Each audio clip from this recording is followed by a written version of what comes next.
Mabuhay, mabuhay.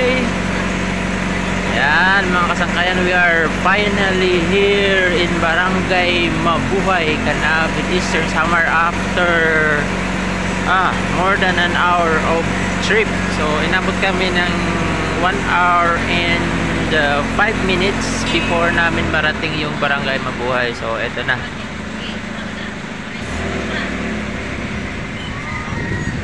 Maya-maya lang bababa na kami ng sampan.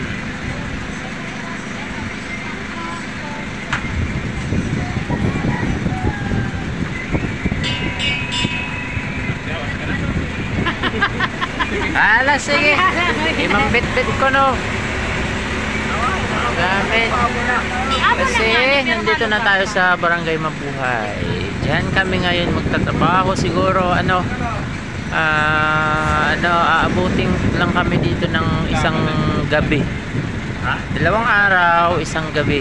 So dito kami matutulog sa barangay na to.